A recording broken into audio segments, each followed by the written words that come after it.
desembargador presidente desta Egrégia Câmara, excelentíssima senhora relatora, demais integrantes desta corte, excelentíssimo senhor representante da Procuradoria de Justiça, doutora Francilene Guerreira, colegas advogados aqui presentes. Senhores desembargadores, o voto apresentado pela desembargadora realmente elucidou a situação fática como ela realmente ocorreu.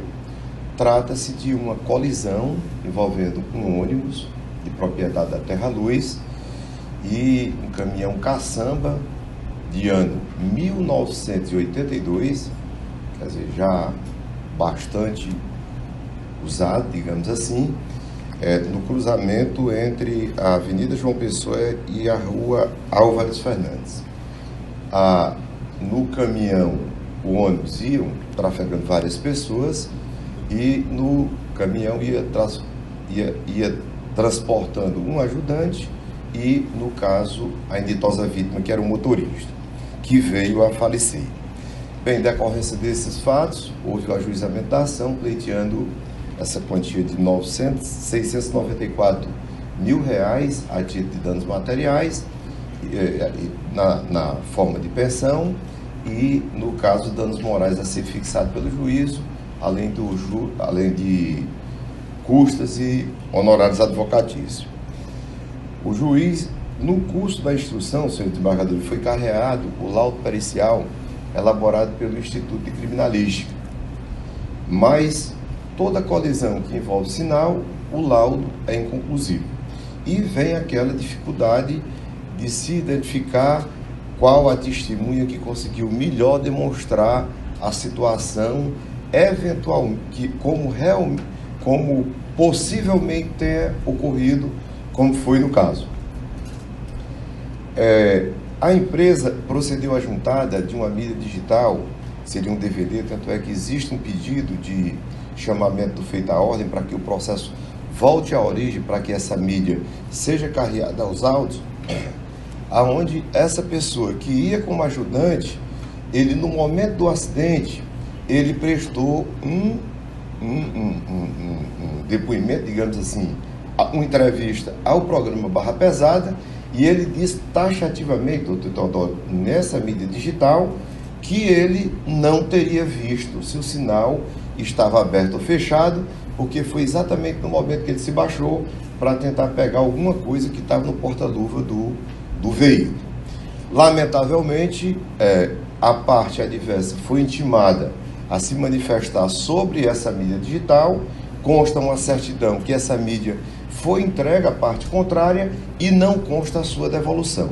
Quer dizer, é uma prova, no entender da empresa, de suma importância, porque, senhores desembargadores, às vezes quem atuou muito, já andei dando umas pinceladas pelo crime, e a gente vê que aquela testemunha que é ouvida no momento do crime, ou logo após, às vezes ela consegue contar a história com uma precisão maior do que aquela quando vai ser ouvida depois de conversar com um familiar, ou até mesmo com um advogado, enfim.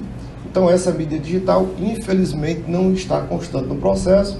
Ela existia, consta a certidão, dizendo que a parte retirou essa mídia para se manifestar sobre ela, se manifestou, mas não devolveu. Então, tanto o juiz de piso como vossas excelências aqui não poderão examinar essa questão porque a mídia digital não consta no processo. E, no entender da empresa, ela é de suma importância, porque realmente ela pode elucidar pelo menos o que foi que aquela pessoa disse naquele momento. Porque ele faltou com a verdade ou lá, no momento que ele deu com a entrevista, ou quando ele foi ouvido em juízo. Então foram ouvidas 3 testemunhas de parte a parte e no final foi julgada a ação procedente. Senhores desembargadores, essa ação hoje se calculando, ela gira em torno de R$1.500.000 é o valor da condenação. Para uma empresa que tem um capital no valor de R$250.000. Daí a preocupação que se tem, desembargadora, em relação ao montante da condenação. Quer dizer, porque eu acho que o Poder Judiciário e Vossa Excelência tem utilizado sempre essa prudência. Eu acho que não se pode simplesmente acabar uma empresa que realmente ela vai ela é a menor empresa do sistema de transporte aqui em Fortaleza. Quer dizer, a empresa está em dificuldade tremenda, ela não tem condição de pagar essa indenização. E algum veículo, eventualmente, que possa ser utilizado para pagar essa dívida, realmente aquela pessoa que tinha uma caçamba 1982, essa pessoa vai ficar com 5, 6 veículos, que é o que estão livres e desembaraçados para poder pagar. Daí, desembargadora Fátima, que é a preocupação da gente em relação a uma eventual condenação e manutenção da sentença. Pois bem, foi mantida a pensão do valor de 4,26 salários mínimos para a companheira de 1,6 salários mínimos e uma condenação por dano moral no valor de R$50 mil para cada um dos promoventes. Então aqui são 5 promoventes, 5 vezes 5, 25, dá 250 mil só o valor do dano moral e mais esse valor astronômico aqui, diga-se de passagem, em função da condição da empresa. O que eu costumo dizer, nós que atuamos muito nessa parte de acidente de trânsito, né, até pela natureza da atividade da gente, que atua para a empresa de transporte coletivo, qual o dinheiro que vale uma vida? Não tem valor econômico. Quer dizer, a gente tem que equacionar mais ou menos a situação da empresa e a necessidade que aquela pessoa tem, pelo menos, de recompor o seu patrimônio, patrimônio material, digamos assim, com a pensão, que fosse compatível com a pessoa recebesse, e um dano moral que pode ser fixado de forma equitativa. Então, pede-se que essa petição que se atravessou pedindo o chamamento do feito à ordem, para que o processo retorne à vara, junte à mídia digital, para que Vossas Excelências possam assistir o depoimento. É um primeiro pedido que foi formulado aqui no processo e se reitera nessa oportunidade. Em relação às teses que foram levantadas pela empresa, da culpa exclusiva da vítima. A culpa exclusiva da vítima exclui a responsabilidade de indenizar. E vem, senhores desembargadores, a primeira dificuldade que se tem em identificar quem foi o causador de um acidente quando ocorre uma batida em decorrência de avanço do sinal. Não resta dúvida que um dos veículos avançaram o sinal. As 3 testemunhas que foram ouvidas pelos apelados, eles dizem que foi o ônibus que atravessou o sinal vermelho. E as testemunhas que foram ouvidas pela empresa também dizem a mesma coisa. Quer dizer, é uma responsabilidade enorme que se tem o julgador numa situação como essa, para tentar identificar a verdade real, que eu acho que é o objetivo do julgador, é aquele que se aprofunda ao processo para tentar identificar quem foi realmente o causador do acidente. Por exemplo, a testemunha Raimunda Chaves dos Santos, ela ia no veículo, ela diz que o ônibus estava cruzando a Avenida Álvaro Fernandes e o sinal estava verde, que já vinha sabendo que o sinal estava verde, que se ofereceu ao motorista do ônibus para testemunhar que o sinal estava aberto. Ela é inquirida pelo Ministério Público, quando na oportunidade do Ministério Público, já que há interesse de menor, ela diz, reitera que viu o sinal aberto para o ônibus na hora que estava cruzando a Álvares Fernandes.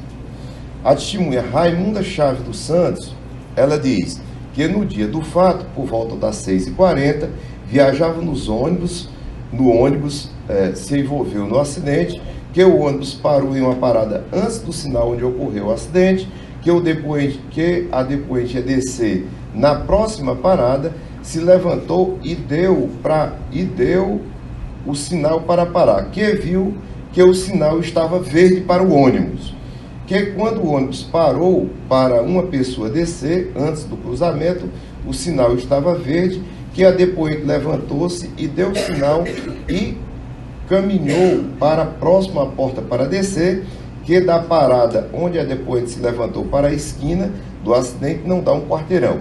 Que quando o ônibus estava cruzando a Álvares Fernandes, o sinal estava verde, que já vinha sabendo que o sinal estava verde. Francisco Ivanildo, que era, no caso, o motorista do ônibus, ele era o motorista do ônibus, disse que o sinal estava verde, que não havia ônibus nem na frente nem atrás, que não havia veículos parados no sentido contrário da Avenida João Pessoa, pois o sinal também estava verde, que não é verdade que o ônibus vinha em alta velocidade e que iria ultrapassar o sinal vermelho, que não é verdade que o sinal estava vermelho para o ônibus. Mário Gésio Pereira de Lima, passageiro do ônibus, ele disse que o sinal estava verde para o ônibus, que o ajudante disse que o caminhão estava sem freio, que o ajudante disse que o motorista tinha caído do carro porque estava sem o cinto de segurança. Então, para que Vossa Excelências vejam a dificuldade de interpretar aqui, desembargador, eu sei do cuidado que Vossa Excelências tem sempre aqui em todos os julgamentos, mas de verificar, se examinar as testemunhas que foram ouvidas. Um pai ia com a filha numa garupa de uma moto, disse que estava parado e que viu o ônibus avançando.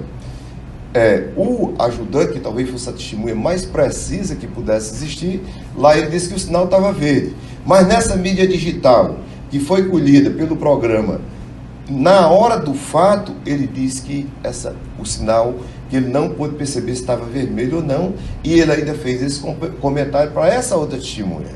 Quer dizer, que o carro estava sem freio. Não é difícil disso acontecer, porque a gente sabe da dificuldade dos carros, quanto mais com um veículo. 1982, a gente examinando as fotografias do veículo, a gente vê que era um veículo que eu não sei nem como ainda estava circulando. Na verdade é essa, se a gente examinar o estado de veículo, era exatamente esse. Então, senhores desembargadores, ficam aqui essas considerações para que Vossa Excelência examine a questão da culpa exclusiva da vítima. Até disciplinar dizer que o Código Brasileiro de Trânsito diz que avanço sinal é realmente o causador, salvo se o outro via excesso de velocidade, que não é o que está se discutindo aqui no processo. De qualquer forma, senhores desembargadores, vem o pedido, aquele pedido alternativo, que seria da redução da quantificação ou da adaptação da fixação do dano material, que seria na forma de pensão, e o do dano moral. Bom, o artigo 948, mais conhecido do que tudo, né, diz, no caso de homicídio, a indenização consiste, sem excluir outras reparações, a prestação de alimentos às pessoas a quem o morto os devia, levando em conta a duração provável da vítima. Quer dizer, a quem o defunto os devia. Esse tema vai ser muito importante pela tese que se vai apresentar em seguida.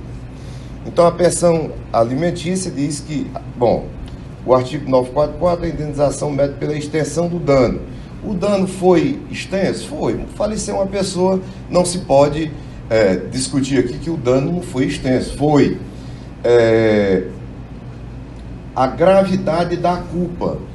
Quer dizer, por todas essas dificuldades que se tem de identificar quem avançou o sinal, quer dizer, é possível que o ônibus tenha atravessado no sinal amarelo, quer dizer, não houve aquela intenção deliberada, senhores desembargadores, e aqui seria o caso que cita-se, se a pessoa tivesse embriagado, se a pessoa tivesse dirigindo, doutora Fátima e doutor Carlos Alberto, doutor Teodoro, dirigindo aqui embriagado, em alta velocidade. Não, era um profissional do volante, ele estava começando o dia, era 6h20 da manhã, ele tinha começado a sua jornada, quer dizer, era uma pessoa que estava descansado.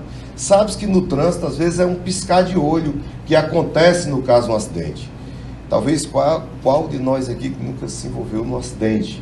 E às vezes a gente, quando menos espera, ele ocorre. Então, senhores desembargadores, fica no caso, o juiz utilizou aqui a declaração de imposto de renda para fins de fixar o valor. Doutora Fátima, ele faleceu no dia 23 de 4 de 2012 e a declaração de imposto de renda foi apresentada no dia 28 ele faleceu no dia 28 de 3 de 2012 e a declaração no dia 23 de 4 de 2012, correspondente ao ano passado. Se examinar a declaração, senhores desembargadores, foi a única declaração de imposto de renda que ele apresentou na vida dele depois de falecido. E a renda que ele obteve foi de uma cooperativa de caçambeiro, dizendo que ele ganhava 8 salários daquele rendimento. É uma declaração que ela merece uma certa censura? Merece. Por quê? Porque ele não fez em 2011, porque ele não fez em 2010, então não tinha outros rendimentos. E o capital social da empresa, como já se disse, é uma empresa de pequeno porte, desembargadora Fábio. É uma empresa de capital social de 250 mil, a menor do sistema. Essa condenação leva realmente a empresa a encerrar as atividades e entregar esse pequeno patrimônio para a família. Então fica aqui esse pedido para que se reexamine a possibilidade de fixar a indenização em 2/3 sobre o salário mínimo, que é o normal quando não se comprova a renda, considerando essa suspeita, digamos, da declaração, e que esse dano moral seja fixado no valor de 50 mil, mas que seja rateado entre todas as pessoas que tivessem. E o último ponto, desembargador Carlos Alberto, foram tantas teses, aqui só um minuto, se Vossa Excelência permitir, em relação, o juiz condenou a pagar a indenização até que os filhos completassem 25 anos. E a partir dos 25 anos, essa indenização seria transferida para a mãe.